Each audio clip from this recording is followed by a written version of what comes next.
चलो let's go next. मेरा नाम शौर्य मेहता है और मैं 11th क्लास में हूँ और ह्यूमैनिटीज़ मेरी स्ट्रीम है। ह्यूमैनिटीज में क्या पढ़ाते हैं भाई आपको? नहीं वैसे सच में मुझे मुझे जानना है ह्यूमैनिटीज में क्या मैंने पढ़ाते हैं। इंग्लिश लिटरेचर चूज़ की इसमें। Okay. और हिस्ट्री मैंने नहीं की है, उसकी Okay. जगह इंग्लिश लिटरेचर की है। पॉलिटी है मेरे और ज्योग्राफी है। ओके ओके, तो फिर क्या है आपका, मतलब बताइए। मेरा क्वेश्चन है कि एक पेरेंट्स जो रहते हैं या फिर एक सोसाइटी मान लेते हैं, वो एक प्रेशर बना देते हैं बच्चों को, मतलब प्रेशर ऑफ एक्सपेक्टेशन। यानी कि जब कोई रिजल्ट आता है, कोई बच्चा तैयारी करता है किसी चीज़ की, तो जब रिजल्ट आने के बाद जो रहता है वो एक्सपेक्टेशन मैच नहीं होती पेरेंट्स की।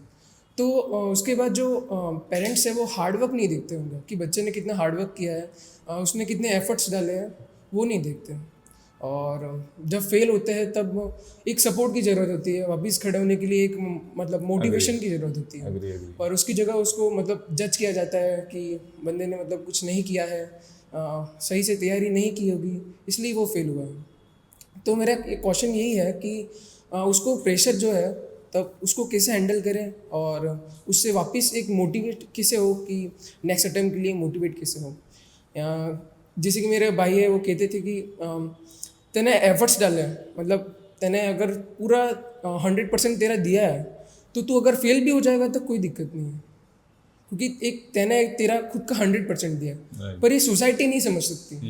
जैसे कि मेरे को पता है कि मैंने कितने एफर्ट्स दिए, कितनी स्लीपलेस नाइट्स मैंने मतलब दी है, अग्री। पर सोसाइटी को मतलब मैं बता नहीं पाऊँगा कि वो तो एक जज की कि इसने सही नहीं किया है इसलिए वो पास हुआ नहीं है। I mean this problem is there with most of the people, especially in the लोग बच्चे स्कूल में हैं उनके साथ में बहुत बड़ी प्रॉब्लम है ये, ठीक है। Do you have anything to add why people do this? अगर आपने कभी सोचा इस बारे में कि क्यों सोसाइटी ऐसा करती है, लोग ऐसा करते हैं? नहीं, राइट। आई थिंक यहाँ पे दो एस्पेक्ट हैं। पहला एस्पेक्ट तो ये है that how much value you want to give to society people, कितना ज़्यादा वैल्यू उनको अपने लाइफ में देते हो, उनका जजमेंट आपके लिए कितना ज़्यादा इंपॉर्टेंट है, ठीक है। जैसे मैं अगर किसी जगह पे जाता हूँ, अगर मैं कुछ ऐसा काम कर रहा हूँ, जैसे इनका दोनों का जो करियर स्ट्रीम इन लोगों ने बताया, कल की डेट में ये दोनों लोग बहुत अच्छा कर भी लेंगे ना, तो फिर भी सोसाइटी जो अगर यहाँ पे वागड़ में आएंगे तो ये सोसाइटी से अगर एक्सपेक्ट करेंगे कि लोग मेरे को सर पे बिठा दे तो नहीं बिठाएंगे, क्योंकि लोग ऐसे स्ट्रीम को वो समझ ही नहीं पाएंगे, ठीक है। तो बहुत बार तो ऐसा होता है कि सोसाइटी तुम जो करना चाहते हो उसको नहीं समझती है, तो वो तुमको अप्रिशिएट नहीं करेगी। तो उस सेंस में तो तुमको ये देखना है कि क्या ये सोसाइटी ऐसी इंटेलेक्चुअल है जो मेरे टैलेंट को समझ पाए, ठीक है। अगर नहीं समझ पाए तो फिर उससे फिर उनको उनके साथ में एक्सपेक्टेशन करना, मतलब that would be wrong on your side, ठीक है। जैसे मेरा जो काम है, मेरे जैसे वागड़ में बहुत सारे सॉफ्टवेयर इंजीनियर्स हैं जो अपनी अपनी कंपनी से बहुत अच्छा कर रहे हैं, ठीक है।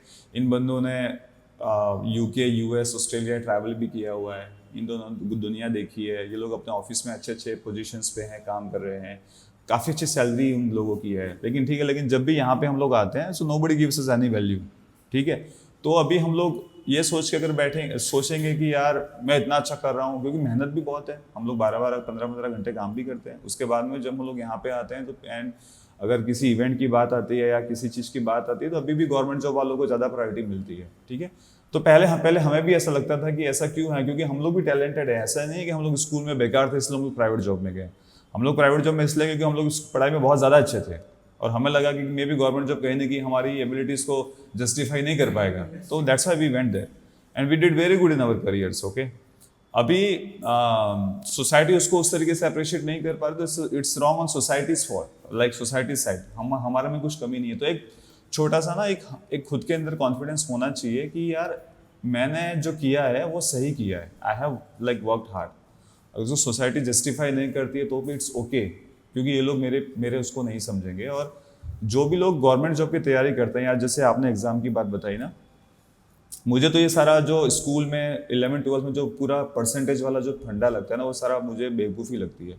क्योंकि जब कुछ सारा ही अगर कंपटीशन बेस पे चला गया तो what is the use of percentage anyway? So logically it's of no use. तो अगर आपको ये बात समझ में आ गई तो सोसाइटी इसके बाद में अगर उसके ऊपर कुछ करेगी या नहीं करेगी तो भी आपको इतना फर्क नहीं पड़ेगा, अगर आपको ये बात पता है कि परसेंटेज से इतना फर्क नहीं पड़ता है, ठीक है।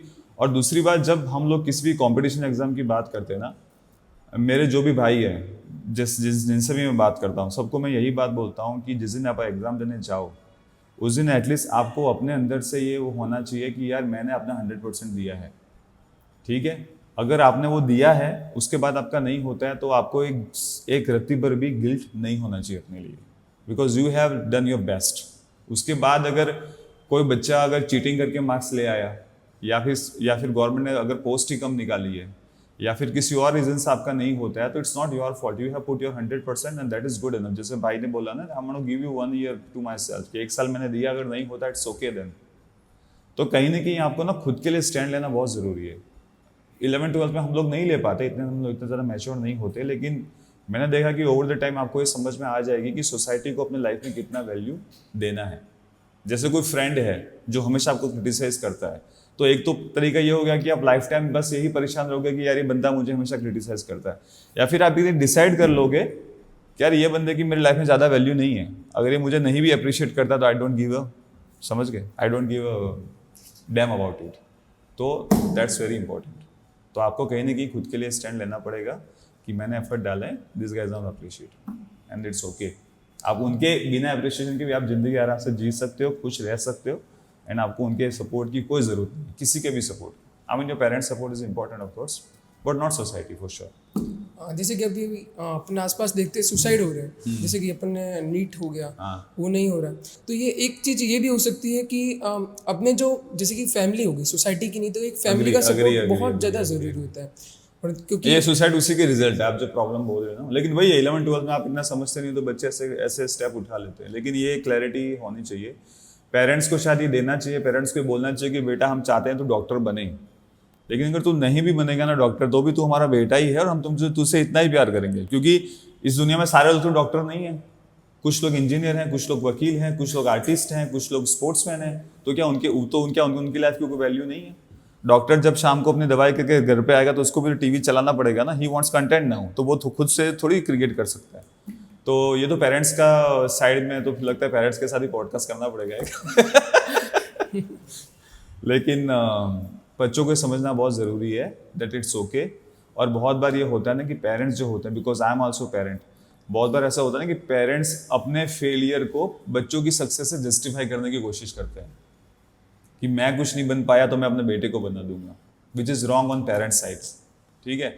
बहुत बार ऐसा होता है कि जैसे मैं बहुत गवर्नमेंट जॉब की तैयारी किया मैंने, लेकिन मेरा नहीं हुआ, तो फिर मैं वो सपना अपने बच्चे के अंदर डाल दूंगा कि मेरा बच्चा बड़ा होगा और ये गवर्नमेंट जॉब करेगा।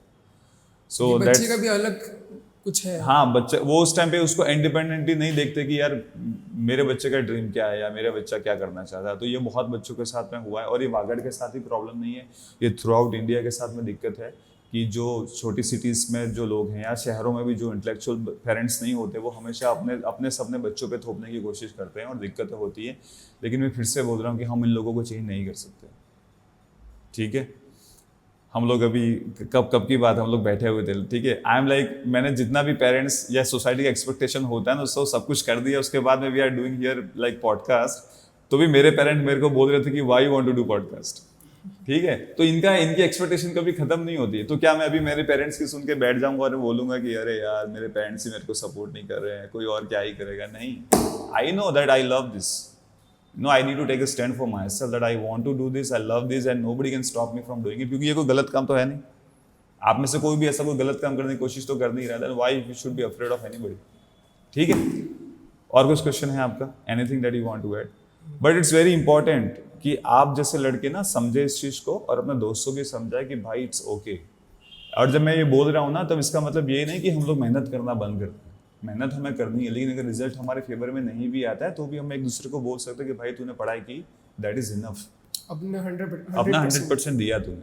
वो माहौल क्रिएट करना बहुत ज़रूरी है। अभी हम लोग सारा सब कुछ पेरेंट्स पे डाल देंगे तो जरूर, लेकिन हम सब लोग जब हमारे फ्रेंड सर्कल में जाके ऐसे बातें करेंगे, मोटिवेटिंग बातें करेंगे, मेहनत वाली बातें करेंगे ना, हो सकता है कि माहौल चेंज हो जाए थोड़ा सा, क्योंकि सोसाइटी लेवल पे, पेरेंट लेवल पे कुछ भी चेंज नहीं होने वाला, दैट इज़ फॉर श्योर।